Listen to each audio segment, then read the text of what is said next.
1999, Partai Bulan Bintang Magetan ini Prof. Dr. Yusril Eza Mahendra, beliau backgroundnya juga kerjanya, saya terus terang saja jealous dengan jikalau pendidikan seseorang itu tinggi, maka taraf kehidupan atau sosial kemasyarakat dia akan tinggi juga. Assalamualaikum warahmatullahi wabarakatuh. Welcome to OD, Omah Diskusi. Di sini kita membahas apa saja ya yang ada di Kabupaten Magetan, dan semoga kalau dibilang pembahasan atau obrolan ini semoga berguna buat Anda semuanya. Dan kita tahu bahwa di Kabupaten Magetan dan Indonesia saat ini ya, ini memang lagi euforia terkait tahapan pemilu atau pilkada 2024 ya. Dan di Kabupaten Magetan kita tahu juga bahwa kalau Anda mengikuti tayangan dari Lawu TV, Anda tahu semuanya ada seperti apa sih tahapan pendaftaran bakal calon legislatif di Kabupaten Magetan ya. Ada 18 partai Mas ya. Kalau iya, ya. 18 partai. 16 yang lolos ini ya. Iya. 17 sekarang ya. Nah, itu. Nah, salah satu yang akan nanti bertempur ya dalam perhelatan Pilkada 2024 adalah Partai Bulan Bintang ya. Dan alhamdulillah Ketua DPC Partai Bulan Bintang Magetan Bapak Sumartono SHMH siang hari ini hadir di Omah Diskusi. Selamat siang Bapak. Selamat siang. Assalamualaikum. Waalaikumsalam warahmatullahi. Sehat Bapak nggih? Alhamdulillah pangestune baik-baik, sehat walafiat. Saya senang kalau melihat orangnya kayak brilian banget kayak ini. Gitu. Amin. Penyuh-senyum gitu. Humble gitu ya. Iya, amin. Terima kasih. Bapak Sumartono, ini saya boleh review sedikit ya terkait bagaimana jenengan memimpin atau sebagai Ketua DPC PBB Kabupaten Magetan itu. Ini kalau nyebutnya PBB atau Partai Bulan Bintang itu? Partai Bulan Bintang. Partai Bulan Bintang. Partai Bulan Bintang, iya. Nah, ini seperti apa sih Pak jenengan kapan mulai menjabat sebagai Ketua DPC PBB Magetan kayak gitu? Iya. Terima kasih. Pertama-tama saya ucapkan alhamdulillahirabbil alamin karena pada siang atau setengah siang hari ini bisa ngobrol di rumah diskusi yang sangat-sangat luar biasa dan sangat nyaman banget, sehingga insya Allah nanti ini bisa sangat gayeng untuk obrolan ini gitu. Sehingga nanti mudah-mudahan obrolan yang nyantai ini betul-betul bisa bermanfaat untuk masyarakat Magetan. Memberi wawasan kepada masyarakat. Memberi wawasan kepada masyarakat itu ya. Jadi gini, cerita awalnya itu saya membidangi atau menakodai PBB ini dari tahun 2019 untuk mempersiapkan diri di pemilu 2024. Sehingga persiapan yang dari sekian tahun ini, 2 tahun lebih sampai 3 tahun ini, insya Allah nanti mudah-mudahan ada hasil yang betul-betul membanggakan, sehingga apa yang ditargetkan oleh Dewan Pimpinan Pusat Partai Bulan Bintang ini betul-betul bisa terrealisasi. Nah, sedikit cerita awalnya dulu itu pada era reformasi tahun 1999, Partai Bulan Bintang Magetan ini telah mendapatkan telah meloloskan anggota dewan di DPRD Magetan pada waktu itu. Nah, setelah itu pada tahun berikutnya 2004, setelah waktu itu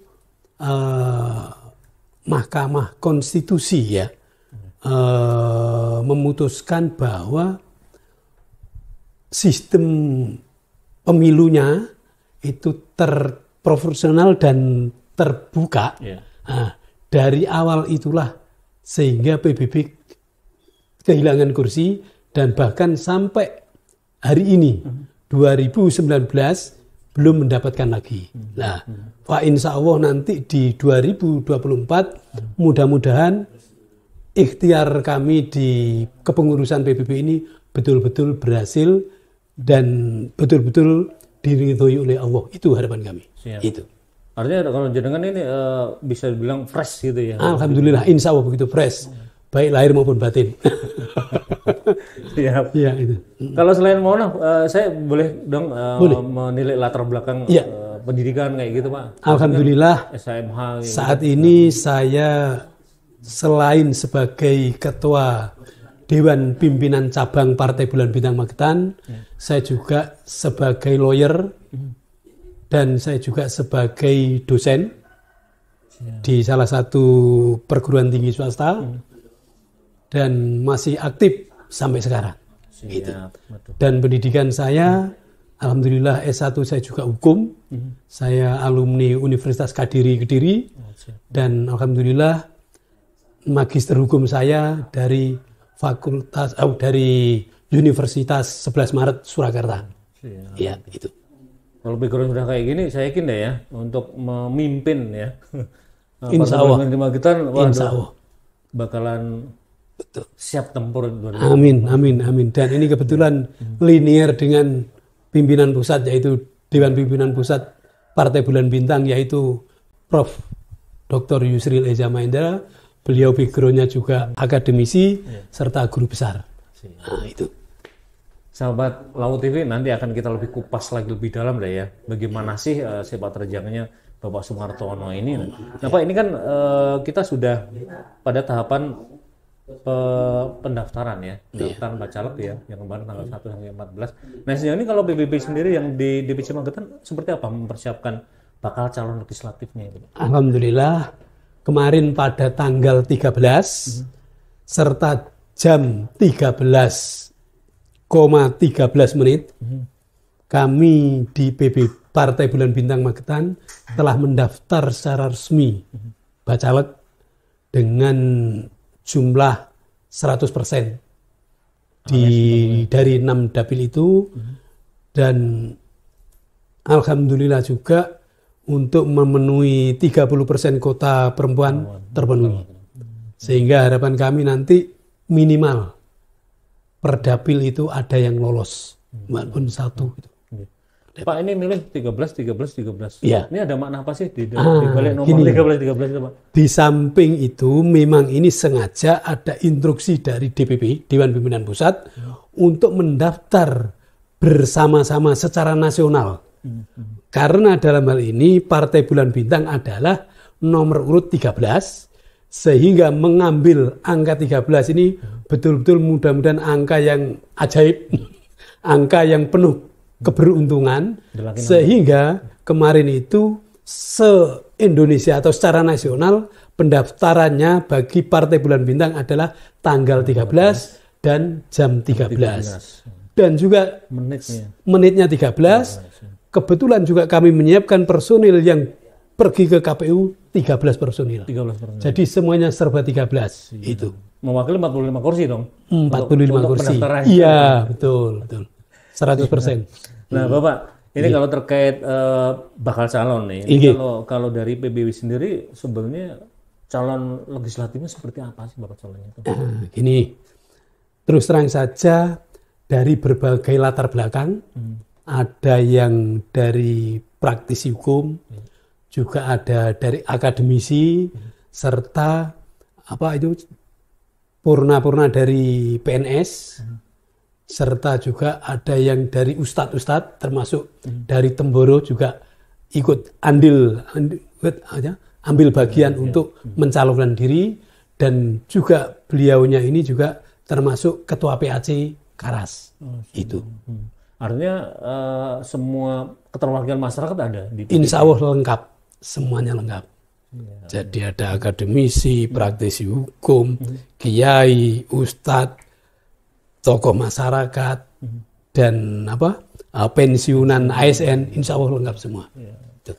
Bapak kalau keterwakilan seperti apa nih Pak? Keterwakilan perempuan di dalam keterwakilan perempuan. Alhamdulillah terpenuhi 30%, dan ada juga dari latar belakang yang betul-betul variatif, sehingga perempuannya ini betul-betul merasa terwakili semua.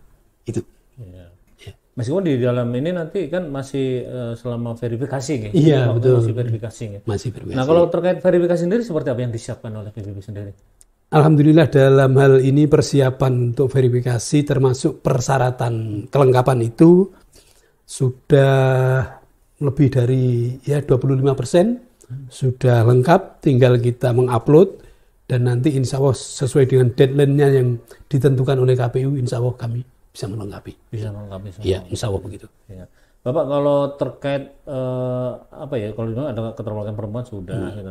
Nah visi yang harus dimiliki selaku bakal calon legislatif PP sendiri apa sih Pak itu? Jadi gini, dalam hal visi misi ini terutama saya sebagai ketua DPC Partai Bulan Bintang dan sekaligus caleg di Dapil 3 mencangkut Maus Pati, Bendo dan Maus Sukomoro. Nah, 3 kecamatan itu visi dan misi saya ini bagaimana bisa memberikan sesuatu yang terbaik bagi masyarakat Dapil 3 pada umumnya Magetan. Karena dalam hal ini saya betul-betul ingin melakukan sesuatu, ikhtiar sesuatu yang bisa bermanfaat bagi masyarakat Magetan. Ini juga visioner dari 44 caleg lainnya gitu. Itu iya. Bapak kalau melihat Magetan sendiri, mohon maaf, potensi dan sebagainya apa yang menjadi bidikan Anda gitu? Sebenarnya Magetan ini adalah kabupaten yang potensial banget, terutama dalam hal ini pariwisatanya.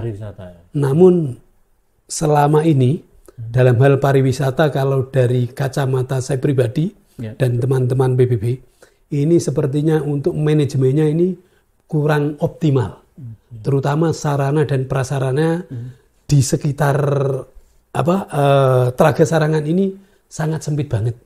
Sehingga sejak tahun 2015 hingga sekarang saya amati itu untuk turis asing ini sangat-sangat minim, sangat-sangat minim.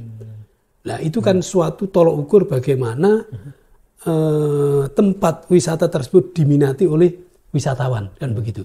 Nah, oleh karenanya dengan kondisi seperti itu saya berharap kepada yang punya kewenangan dalam hal ini pemerintah daerah Kabupaten Magetan, terutama yang di sekitar Telaga Sarangan ini, untuk laluannya atau jalannya ini terlalu sempit, sehingga padat dan sangat macet.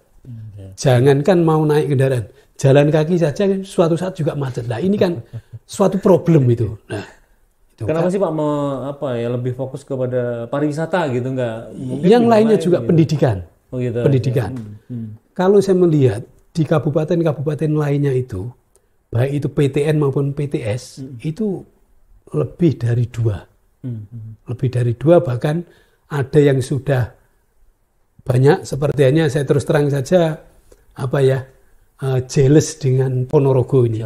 Kalau jealous dengan arti kebaikan ini kan bagus, karena itu suatu menjadikan motivasi bagi kita untuk bagaimana kedepannya bisa mengadopsi kemajuan Ponorogo maupun Madiun.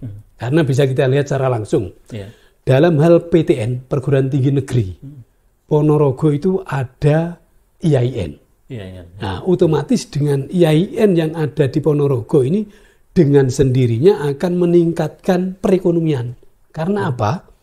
Mahasiswa-mahasiswa yang dari luar daerah itu kan pasti tinggalnya di sana dan akan belanja kehidupan di sana. Nah, dengan demikian kan membawa uang dari daerahnya masing-masing untuk di Ponorogo itu. Akhirnya memutar perekonomian juga di sana. Gitu. Iya, betul lah. Saya berharap nanti di Magetan, karena Magetan ini sebenarnya paling tidak itu daerah yang cocok untuk dunia pendidikan.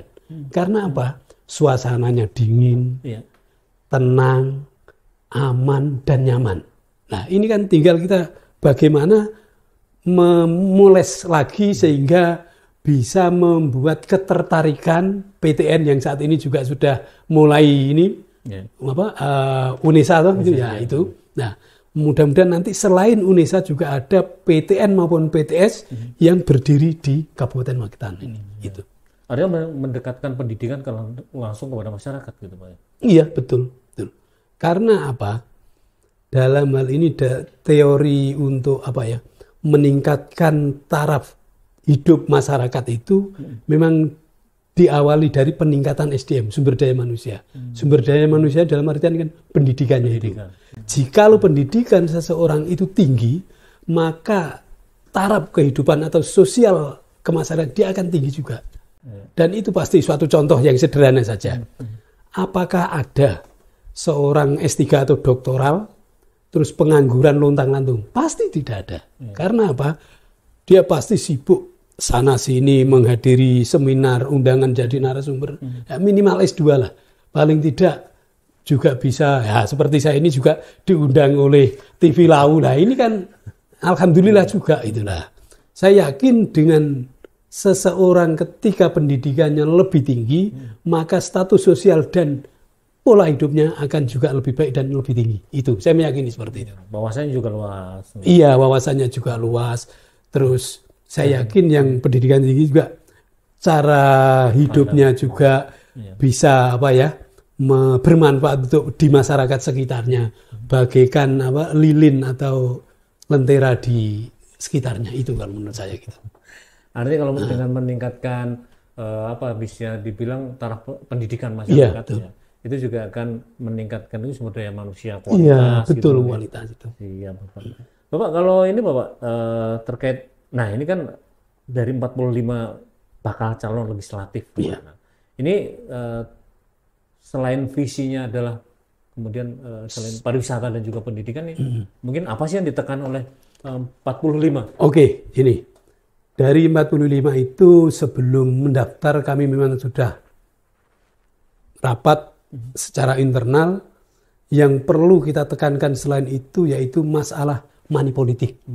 Karena akhir-akhir ini sangat itu sudah tingkat stadium yang ini mengkhawatirkan. Karena selama ini saya selalu mendengar dari masyarakat itu selalu menyampaikan kalau tidak ada uangnya tidak usah dipilih, kan begitu. Nah, ini kan suatu budaya yang sangat-sangat keliru dan budaya yang tidak sehat. Nah, PBB ingin mengajak semua lapisan masyarakat, terutama ketua partai dan pengurus partai. Kita harus bisa memberikan edukasi kepada masyarakat bahwa demokrasi ini bukan karena memilih seseorang atau calon ini karena uang. Jangan. Karena itu akan membahayakan dan akan merugikan demokrasi kita nanti. Khususnya Magetan, secara umum Indonesia. Artinya transaksi politik dengan money politik itu sangat. Karena itu sendiri sudah jelas di dalam agama bahwa yang namanya memberikan dan untuk dipilih itu kan jelas namanya rasuah, itu sudah tidak bisa dibenarkan sama sekali dalam agama. Dalam undang-undang pemilu juga sudah jelas itu di dalam Undang-Undang Nomor 7 Tahun 2017 sudah jelas bahwa setiap ini di dalam ayat 1 sampai dengan ayat 3 itu jelas mengatakan bahwa dibagi 3 kategori, yakni pada saat kampanye, masa kampanye juga tidak boleh memberikan uang, masa tenang juga tidak boleh memberikan uang, dan ketika masa waktu coblosan juga tidak boleh. Jadi monggo marilah kita bareng-bareng untuk bagaimana memberikan pendidikan politik kepada warga masyarakat Magetan ini agar bebas dari money politik itu. Dan yang jelas money politik itu juga akan menghasilkan pemimpin-pemimpin dan calon legislatif yang mungkin kurang bagus dengan adanya praktek money politik. Betul sekali. Padahal di dalam Islam sendiri sudah jelas. Kriteria seorang pemimpin itu adalah ada 4 itu. Tablek, sidik, amanah, sidik, tablek, fatona. Kan ada 4 itu. Nah, maka itu tidak ada sama sekali orang yang kaya, orang yang suka bagi-bagi duit. Nah, karena masyarakat ini sebenarnya yang dibutuhkan ada kebijakan yang berpihak kepada masyarakat. Nah, kebijakan yang berpihak kepada masyarakat ini kan berarti ketika seseorang itu sudah menduduki posisi. Bukan bagi-bagi duit sebelum menduduki. Nah, ini kalau sebelum menduduki sudah bagi-bagi duit, ya alamat ini. Kalau saya punya analogi yang sederhana perihal seorang pemimpin atau caleg. Begini analogi saya ya. Dalam negara demokrasi ini, kita umpamakan partai politik ini adalah bis atau kendaraan. Nah, negara ini sudah menyediakan kendaraannya. Ada kendaraan yang PKB, ada kendaraan namanya PDIP, ada kendaraan PBB, Demokrat, dan lain-lain sebagainya. Nah, ini diberikan kepada masyarakat. Tergantung masyarakat ini mau memilih supir yang mana, kondektur yang mana, kernet yang mana. Nah, jangan sampai bis atau kendaraan ini dijual kepada seorang bos. Iya. Kalau sudah dijual ke seorang bos yang berduit, jangan harap masyarakat akan diantar sampai tujuan. Tujuannya apa? Ya kesejahteraan sosial bagi seluruh rakyat Indonesia. Itu tujuan utamanya. Nah, oleh karenanya memilih pemimpin atau wakil rakyat ini yang sesuai 4 kriteria itu. Amanah, bisa dipercaya. Ya. Sidin, Fatona. Nah, itu. Tapi kan untuk melawan itu semua, terutama yang namanya money politik gitu Pak ya. Nah, ini kan susah gitu. Tidak mudah seperti yang kita ucapkan atau tidak mudah seperti membalik telapak tangan. Betul. Jangan money politik, jangan terima uang. Itu nggak mudah. Nah, apa yang akan disiapkan oleh Partai Bulan Bintang untuk mengajak masyarakat menyadarkan kepada masyarakat gitu, ini terkait hal itu? Di samping kita melakukan upaya memberikan pendidikan atau edukasi ke masyarakat, juga tidak kalah pentingnya Panwas serta aparat penegak hukum juga harus kerjasama, terutama bagi ketua partai atau pengurus partai. Marilah kita memberikan teladan kepada masyarakat yang betul-betul yang baik, yang halal, jangan sampai menghalalkan segala cara sehingga bagi-bagi apapun namanya yang notabene endingnya ingin dipilih. Itu. Kalau kita bagus, kenapa harus bagi-bagi? Kalau kita berkualitas dan punya kredibilitas, kenapa kita harus membeli suara? Masyarakat akan menilai, tidak usah kita repot-repot untuk memberi atau membeli. Insya Allah kalau kita punya kualitas, kredibilitas, walaupun tidak punya uang satu tas, insya Allah juga akan dipilih. Saya yakin itu. Siap. Nah ini kan artinya harus meyakinkan kepada masyarakat gitu Pak ya, bahwa tentunya saya ingin tujuan masyarakat mulia adalah untuk bagaimana juga bisa caleg-caleg ini mensejahterakan mereka. Nah, ini kalau yang ditawarkan ini apa kepada masyarakat ini Pak, biar ayo pilih saya gitu loh. Saya akan mengantarkan Anda dengan bis saya gitu kepada kesejahteraan yang Anda dambakan semua. Jadi gini. Bis Partai Bulan Bintang Magetan menawarkan kepada masyarakat bahwa insya Allah jikalau nanti Partai Bulan Bintang dipercaya menjadi wakil-wakil masyarakat di setiap dapilnya, insya Allah beliau-beliau semua akan bekerja sesuai dengan janji atau sesuai dengan koridor hukum.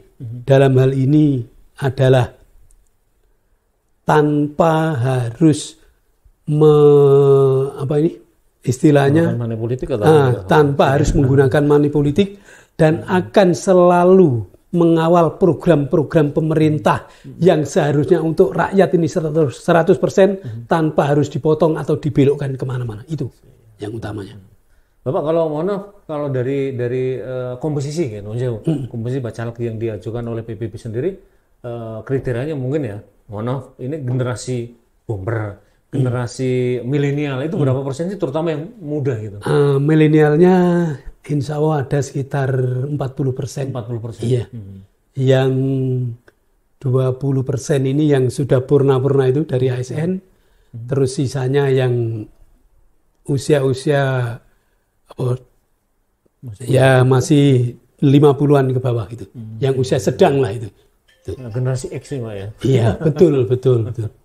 Artinya ini lebih ke komposisi ya? Iya. Ada yang tua, ada yang sebagai yang bijaksana gitu. Betul. Yang muda, ini yang larinya dan inovasinya kenceng lah. Betul, yang milenial itu yang muda.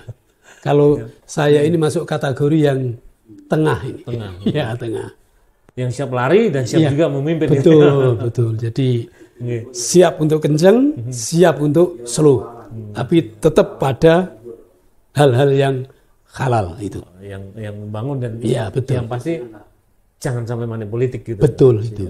Nah Bapak, kalau terkait ini kan yang 40% anak muda, mungkin sebagian juga mungkin ini kan juga butuh pemahaman seperti apa sih tugas ya dan fungsi daripada DPRD kayak gitu. Ini sejauh ini ada mungkin ada pelatihan atau mungkin ada sesi-sesi tertentu dari Partai PBB untuk ayo melakukan pencerahan sebelum persiapan menjadi wakil rakyat seperti itu.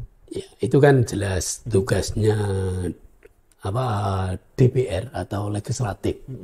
Itu kan budgeting, controlling, dan membuat undang-undang. Kan 3 itu. Itu daerah sampai pusat ya, 3 itu intinya kan itu. Nah, dalam hal ini kami sudah selalu dalam internal seringkali melakukan pendidikan internal ke bacalek-bacalek itu, namun secara nasional atau nanti per wilayah, insya Allah setelah penetapan itu baru nanti kita mengadakannya secara wilayah itu ya itu. Nah Pak, kalau dari Ketua Umum sendiri Pak, ini apa program atau penegasan bahwa kita akan siap untuk maju dalam Pilkada 2024? Sekali lagi saya sampaikan bahwa PBB Partai Bulan Bintang Magetan ini ingin berikhtiar dan berusaha semaksimal mungkin dengan cara-cara yang halal, cara-cara yang santun, dan cara-cara yang terhormat sehingga bisa bermanfaat untuk masyarakat Magetan. Itu poinnya. Itu persiapannya. Iya. Siap. Baik sahabat Lawu TV ya, sebelum perbincangan kita berlanjut, karena sebenarnya masih banyak yang pengen saya tanyakan kepada Bapak Sumartono selaku Ketua DPC PBB Magetan. Tetapi saya mau ini Pak, mau mengumumkan ya, karena selain kita melakukan diskusi ini, ini banyak sekali endorse yang ini masyarakat yang kreatif gitu Pak. Salah satunya adalah furniture yang kita pakai. Ini nggak tahu ya bahwa ini adalah dari sampah Pak.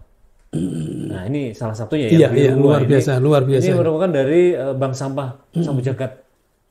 Ini mereka merupakan bank sampah yang mengelola sampah, kemudian diinovasi. Nah mereka menjadikan barang-barang sampah itu menjadi bisa dibilang furniture yang mempunyai nilai ekonomis tinggi. Tapi selain itu kita juga banyak sekali endorse ya. Ya endorse kita salah satunya adalah Intanaya. Bagus. Dia merupakan bisa dibilang adalah penyelenggara haji umroh di Magetan ya.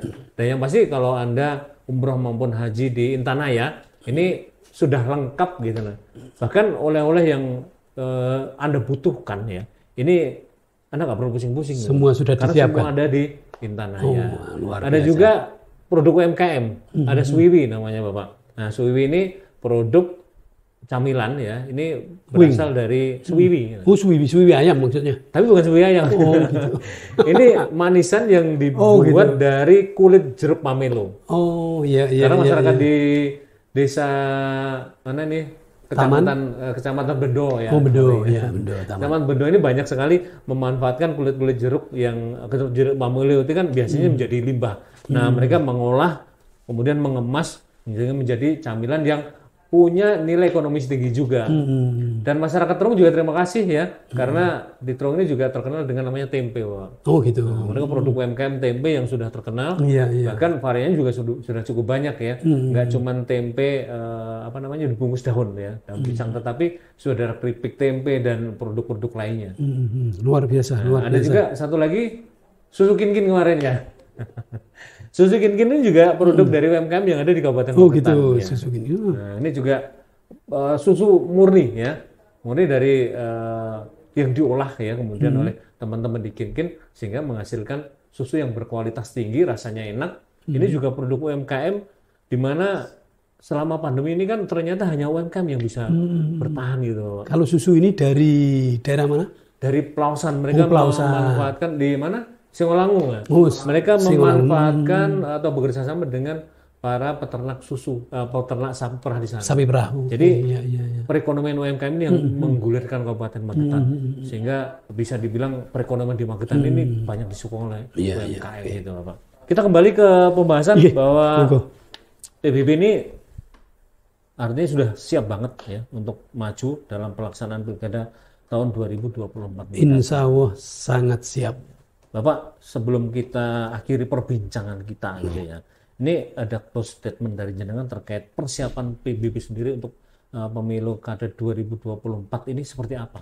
Iya, terima kasih. PBB tanpa masyarakat tidak ada apa-apanya. Begitu juga masyarakat ini sebenarnya butuh wakil atau pemimpin yang betul-betul amanah, bisa membawa aspirasi dan bisa membawa impian-impian masyarakat itu. Maka dari itu saya berharap kepada masyarakat, tolak money politik, karena suara itu adalah harga diri. Kalau hanya sekedar dikasih uang nominalnya berapapun, saya harap tolak saja, karena itu adalah sama dengan menjual harga diri. Dan sekali lagi saya sampaikan kepada pengurus partai semuanya, marilah kita berikan edukasi kepada masyarakat Magetan khususnya ini, edukasi yang positif, edukasi yang santun, jangan melakukan atau menggunakan uang untuk membeli suara agar terpilih. Itu saja. Ya. Nah itu dia, sahabat Laut Dewi ya. Yang pasti permasalahan ya yang sekarang kita hadapi mungkin dengan korupsi dan sebagainya adalah mungkin berawal dari yang namanya money politik.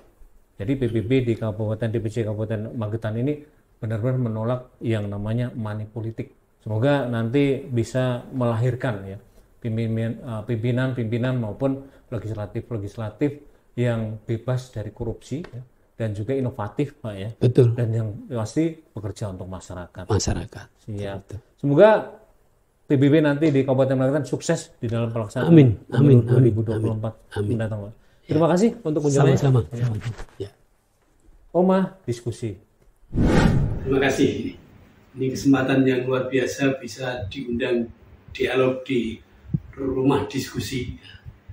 Kalau menurut saya rumah diskusi ini luar biasa, sehingga kita bisa menyampaikan aspirasi, menyampaikan apapun secara bebas dan santun, dan ini suatu kemajuan bagi Magetan ini, punya rumah mediasi yang luar biasa ini. Semoga nanti teman-teman yang lainnya, baik itu tokoh masyarakat, tokoh politik, tokoh agama, dan tokoh akademisi, bisa juga datang untuk dialog di rumah diskusi ini. Kita sama-sama memberikan edukasi pada masyarakat Magetan supaya lebih maju dan lebih oke. Terima kasih. Ya. Saya Sumartono, Ketua Dewan Pimpinan Cabang Partai Bulan Bintang Kabupaten Magetan, dan samping saya Pak Srianta, Wakil Ketua Partai Bulan Bintang sekaligus Ketua Bapilu, dan Mas Adin sebagai Sekretaris Bapilu Dewan Pimpinan Cabang Partai Bulan Bintang Magetan. Rumah diskusi memang oke.